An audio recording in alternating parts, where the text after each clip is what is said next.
Good morning. કેમ છો બધાને જય શ્રી કૃષ્ણ ને જય માતાજી.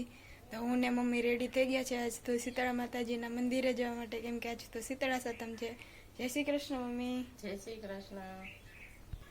તો ઘણા લોકો ઘરે જ પૂજન કરતા હોય છે, કેમ કે એના ઘરની આજુબાજુમાં ક્યાંય શીતળા માતાજીનું મંદિર ના હોય, એટલે અમારા ઘરની બાજુમાં તો શીતળા માતાજીનું મંદિર છે, તો અમે શીતળા માતાજીના મંદિરે જ પૂજન કરવા જઈએ છીએ. તો ચાલો હું તમને બતાવું કેવી રીતના અમારા ઘરે શીતળા માતાજીનું મંદિરના પૂજા થાય. આપણે આવી ગયા છે શીતળા માતાજીના મંદિરે. આ છે અમારા ગામનું શીતળા માતાજીનું મંદિર.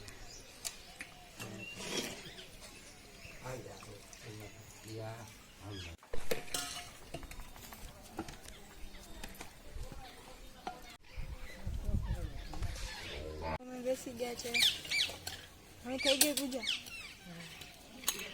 આ છે અમારા શેરીમાં નાકાનું મામાદેવનું મંદિર, તો ચાલો તેના પણ દર્શન કરાવી. જય મામાદેવ.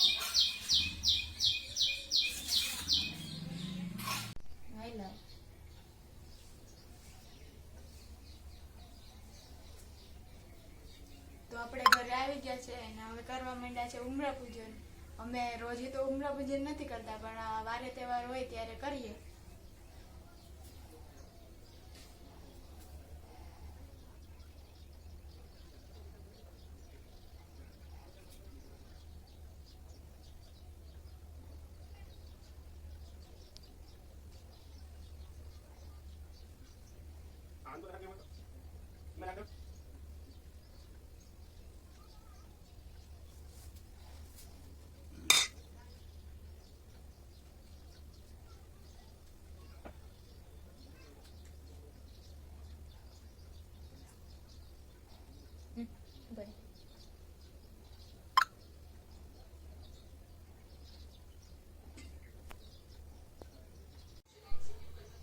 તો આપણું ઉમરા પૂજન થઈ ગયું છે.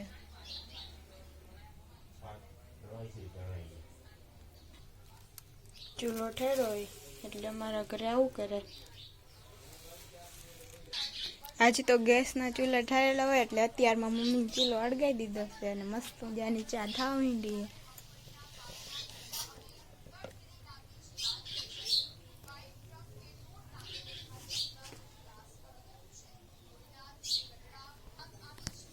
પપ્પા અત્યારમાં ન્યૂઝ જોઈ રહ્યા છે. શું જોઉં છો પપ્પા? મોબાઈલ જોઈએ. હજી તો શીતળા સાતમનો ઠંડો નાસ્તો તૈયાર થઈ ગયો છે ને હારે પાછી ચા ને દૂધ તો પાછા ઉના. હાલો બધા નાસ્તો. ગુડ મોર્નિંગ, જય શ્રી કૃષ્ણ, જય માતાજી. આપણે આવી ગયા છે સોનલધામ મરડા, અને સવારમાં તો બ્લોગ સ્ટાર્ટ કરવાનો કાંઈ ટાઈમ નહોતો રહ્યો. અત્યારે આપણે ચાલુ કરી દીધો છે. મંદિરના દર્શન કરી લીધા છે, એ બ્લોગ આપણે એડ કરી દઈશું. આવવા માટે બહુ મહા મુસીબતનો સામનો કરીને આવ્યા છે. રસ્તોનો રિટર્ન આવશું ત્યારે આપણે બતાવશું કે કેવો રસ્તો હતો.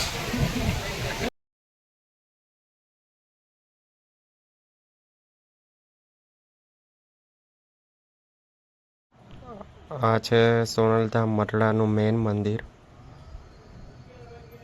બહુ બધી પબ્લિક હતી અને આપણે પછી દર્શન કરી લીધા.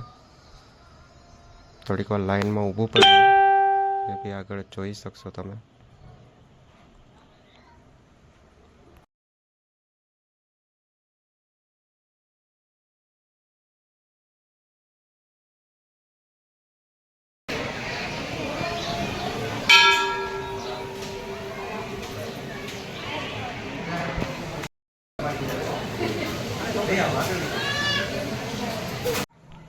આ છે બનુમાનું સમાધિ સ્થાન.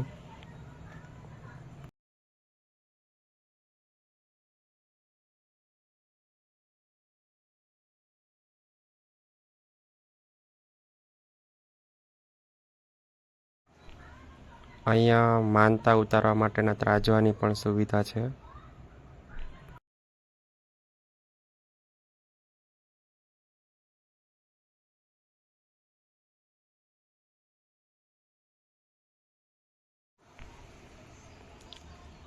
અમે રિટર્ન આવતા હતા ત્યારનો વ્યૂ છે. આગલે દિવસે વરસાદ થયેલો એટલે બહુ જ ગારો, કાદવ, કીચડ અને પાણી હતું, કેમ કે રસ્તો કાચો હતો, પણ મજા બહુ આવી.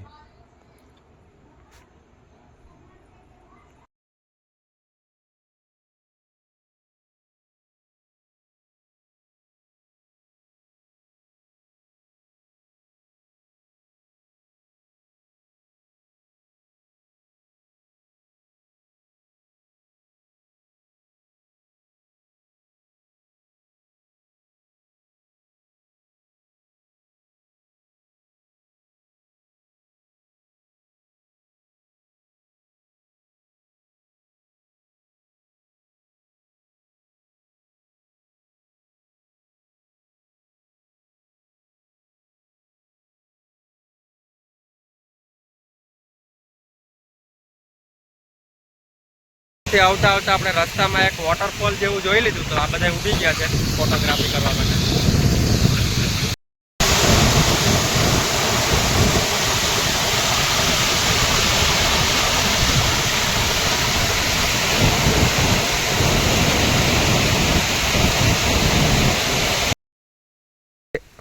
રોહન ને અજયભાઈ આવી ગયા છે વાડીએ.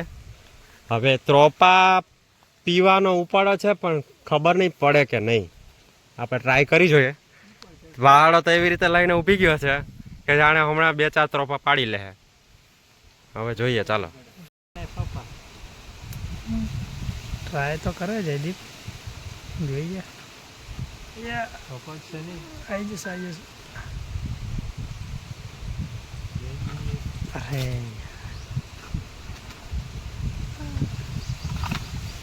અરે વાહ, મસ્ત મેળ પડી ગયો. 2 હેઠા આવશે હવે.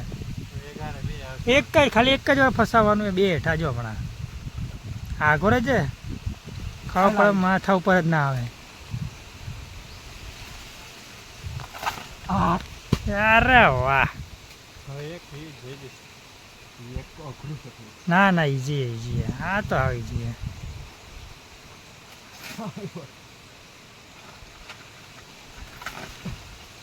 બસ એક વાર ટ્રાય. આરામથી. જયદીપભાઈ બહુ મહેનત કરી લીધી છે, પણ હવે લાગ વગરનો છે. એ ફ્લેશ લાઈટ ચાલુ કરીને ઉતારે. અરે ફ્લેશ લાઈટ ઉપર દેખાતું નહીં એટલે તને કંઈ બોલું જરૂરી હતું, તને રહી ગયો તો. અરે આવી ગયો. એ જ મીઠો લાગ્યો, આટલો વાર કરે ને મલાઈ વાળી. અરે વાહ, ફાઇનલી જયદીપે સાહસ કરીને 3 નારી તો પાડી દીધી છે.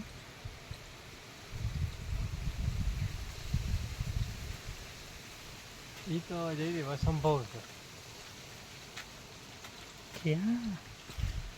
ક્યાં પાડી ગયો? ના એ તો બહુ કોમ્પ્લિકેટેડ જગ્યા હે ભાઈ. અસંભવ હોય, એને ખેંચી લીધો જયદીપ. અરે વાહ, એમ તો એક્સપર્ટ તો હે. અરે વાહ, દે હા દે.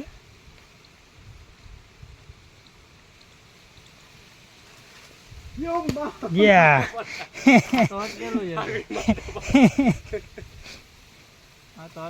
મને એમ લાગે કે એમનો મટકેલો જ હતો. એ તૂટેલું જ હતું, ખાલી હલવાયેલું હતું. 10 ત્રોપા ઉતાર્યા છે ને એક તો ત્યાં ઊભા પી ગયા હતા. બહુ મસ્ત ભાઈ. સ્ટ્રોએ દેશી જુગાડ કરીને બનાવી છે. હા, પપૈયાના પાન. અજય, કેવું છે પાણી? એક નંબર. રોહન, તારે પૂરું થયું કે નહીં? અહીંયા આપણું તૈયાર થઈ ગયું. આણે એક પી લીધો ને બીજો ચાલુ કર્યો. 1 નહીં 2 નહીં 3. આ ત્રીજો કા? તે એક તો ત્યાં ઊભા પી ગયા હતા. ખારની વાડી. અહીંયા છે નારિયેલી, આગળ છે બદામ, ચીકુડી. આ બાજુ નારિયેલી જ છે વધારે બધી, તમે જોઈ શકો છો. મસ્ત વાડીનો નજારો એકદમ મસ્ત છે. ઓલા ભાઈ શું કરે છે આપણે જોઈ લઈએ. આપણે બે નારિયેળ લઈ લીધા નારેલીમાંથી.